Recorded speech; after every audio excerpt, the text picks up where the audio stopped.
Hello, subscribers, viewers, magandang umaga, magandang hapon, magandang tanghali sa inyo dyan. Kumusta po kayo?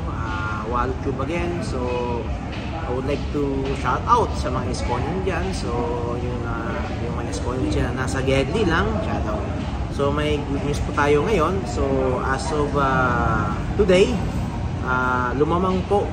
As of, hindi po pala ito November 10, sorry, November 10, Friday. Hapon pala ito na ratings. Lumamang po ang Eat Bulaga by 4.2%. Ang AAT naman is 3.9%. Tsaka yung Eat Showtime is nasa 2.9%. Ito po, makita ko sa inyo. Makikita niyo po. Ayan.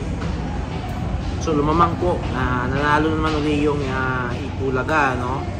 So it's good news. Ibig sabihin na nagbabago talaga yung yung taste ng mga tao sa panonood ng isang show o sa isang noontime show. So, by the way, congratulations from the Eat Bulaga team of having another successful ratings in Battle of the Noontime Show. So, okay po ito. So, reaction ko naman sa, alam ko na naman, may mga fake news vlogger na naman na magpapakalat ng baling balita dahil natalo na naman sila. Hindi kasi kayo marunong tumanggap sa pagkatalo dahil kayo ay yung isip nyo ay napakitid. Hindi ko alam kung saan nilalagay yung isip nyo, yung utak nyo nasa talampakan siguro, kaya hindi nyo natatanggap yung pagkatalo nyo. So, nakakalungkot man, no? So, ganyan talaga kayo. But anyway, yun po.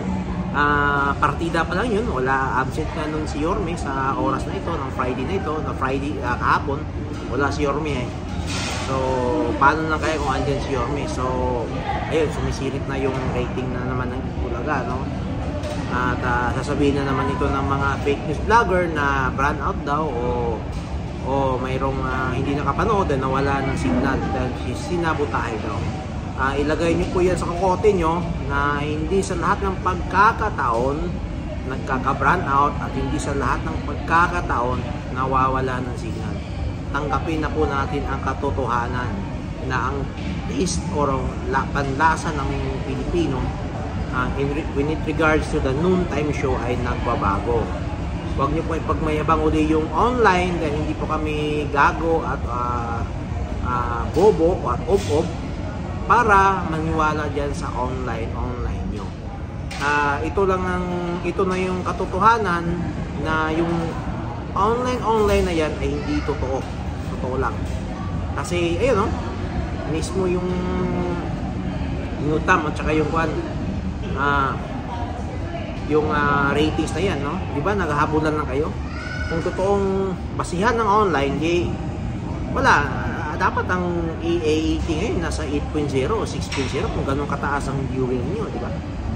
Kasi baka kasali na yung Afghanistan dyan o kasali na yung nasa Israel o yung may lugar na nagkagera, viewer niyo rin. Well, medyo malapit sa katotohanan, but unfortunately, it's not. So, hindi nyo kami mabubulo sa pa-online nyo. Kahit pagawin yung 1 milyon yan, hindi naman totoo yan. Okay? So ito na, lumabas na ang katotohanan, lumabas na ang ayun, yan ang totoo, yan ang totoong survey. Ito yung totoong survey. Ito yung totoong ratings ng Eats. Dito mo makita yung mukha ng totoong ratings sa noontime show. Ito yung tinatawag na organic talaga. Ito yung totoong organic, ito yung totoong unique. So, at least, nakikita nyo naman na walang dayaan to. So, makikita mo naman na fair and square ang laban kasi may araw naman yung AAT nasa itaas. Yung Eat Bulaga, pangalawa yan. Pangalawa naman. Paminsan-minsan ngayon, Eat Bulaga, nasa pangatlo. So, ganun talaga, habulan lang ng rating. So, yun ang organic, yun ang unique, yun ang totoong ratings. Hindi sa online na pinapakalat ng mga fake news vloggers na mas malakas na sila sa online. Nek nyo, lokohin yung lulo yung panot. Kaya yun, baka may sasabihin na naman kayong fake news o mga pag-atake. especially kay Yorme, kasi yun eh, inggit lang kasi kayo eh.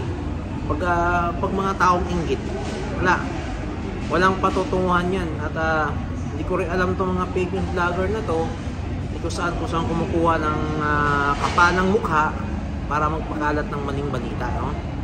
At hindi ko alam kung saan kumukuha ng kapanang mukha kung pinapakain sa pamilya nila ay galing sa masama o sa fake news. Wala kayong pinagkaiba sa mga taong pilit magpapakalat ng maling impormasyon para lang sasabihin ng tao ay kayo ay tama, kayo ay nasa tama. So hindi po yun. Kaya ito siguro sa reason, ito yung isang reason at buka na ngayon bakit bumabagsak yung TVG nyo dahil din sa kagawan ng ninyong mga fake news vloggers. So sinisiraan nyo lang yung boss nyo, no? At mayroon pa yung isang vlogger dyan na magpapabebe naman, gustong kopyahin si Joey De Leon na pinagbabantaan pa yung buhay niya, bla bla bla. Patunayan mo yan kung pinagbantaan talaga ang buhay mo, bro. Mag-ingat ka sa sinasabi mo kasi yung pinagsasabi mong pagbanta, baka bumalik sa'yo yan at ikaw yung lumuluhod at umiiyak, ha? Kaya ingat ka lang, bro. Huwag kang masyadong hardcore kasi lahat ng mga hindi magandang ginagawa may kapalit yan, sinisingil yan. Tandaan mo yan, bro. Tandaan mo yan. Kaya mas mabuting nasa katotohanan ka, bro, para lahat alam nila na isa kang totoong tao at hindi bayaran at hindi lang naninira. Okay? So tulad nito ngayon, no? Mismo na yan, no?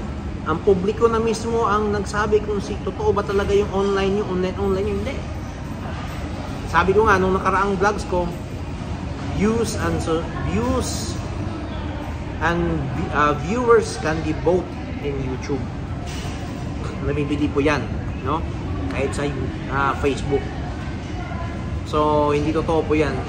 Walang katotohanan diyan yung mga views nyo na umabot ng 81k, 50k. Pwede nyo bilhin yan. Ngayon, ano nangyayari ngayon? Ba't bumaba ito ngayon? Sa inyo, paulit naman. Ito na ba yung parang nahirapan na kayo magbayad sa mga trolls nyo?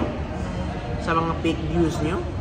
Kaya sumasadsad na yung show nyo? Ha? Kaya medyo nakakagulat lang din. Asa na yung 81k views nyo, 100k views nyo sa YouTube, ba't hindi ko may epekto dito? Kung totoo. Siguro kung maniniwala ko, kung sabihin nyo na nanonood ng taga-Afghanistan tsaka taga-Iran sa inyo, di, siguro, baka. Hindi ko alam. Buong mundo, hindi ko alam. Pero, hindi ka paniwala ang views nyo. So, pasensya na, no? So, lokohin nyo lang yung iba, huwag kami, uy. No?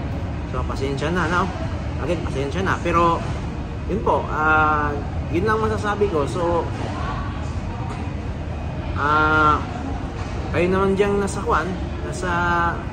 Gedli, mga Bulaga host, tuloy lang. Congratulations, the job well done po. So, yun po. Sana patuloy na tumataas yung ratings ng show na yun. At lahat naman ng show nakakatulong. Pero nakakasama lang dahil dito sa mga fake news vloggers, imbis na nakakatulong, hindi. Dahil sa pagpapakalat ng fake news, nagiging nega. Dahil sa gustong pinipilit nila sa level nila na level ng mga walang kwentang tao sa Pilipinas, isa sa mga level ng mga cancer, kaya papakalat ng fake news, no? So sana maiwasan natin yung sunod yan, at kayong mga fake news vlogger, magbago na kayo, uy, huwag kayong ganyan, hindi lahat ng oras sa inyo, at makonsensya naman kayo at mahiya kayo. Tignan niyo yung mga content nyo, puro nabubuhay na lang kayo sa fake news at puro ano ba yan? Oy, paminsan-minsan magbitamina naman kayo, huwag kayo puro junk foods. Pat pinapakain nyo sa viewer nyo junk foods. Dahil sa mga fake news nyo, pati na rin yung mga troll account nyo, nagko-comment na rin sa channel nyo para sabihin meron kayong mga viewers. So, wag nyo kami niloloko dyan, ha? Baka niloloko nila na wag na tayong maglokohan dyan, mga fake news vloggers. Ayusin nyo yung vlog nyo, bigyan nyo ng katotohanan. Kung sinasabi mong may katibayan, ipakita nyo. Wag yung puro kayo satsat, dami nyo satsat, wala naman kayong nagawa. Puro lang kayo pagkalat ng fake news. Kumbaga, in short nga, you are cancer vlogger. Mga cancer kayo na vlogger. Baka, tao ko sa inyo. Cancer, bakit cancer vlogger? Kasi iba-iba yung negative na mga news, mga negative comments from you, imbis na positive, para makatulong sa boss nyo na sumikat at tumaas ang ratings. Ayun. So, yun po. So, salamat again sa pakikinig sa vlogs ko. So, again, magandang gabi din sa inyo, umaga, at saka happy tanghali sa mga nanonood ko dyan. So, again, thank you po sa pagbigay ng konting oras sa vlog ko. So, again, God first. Thank you. Bye-bye po. Ingat.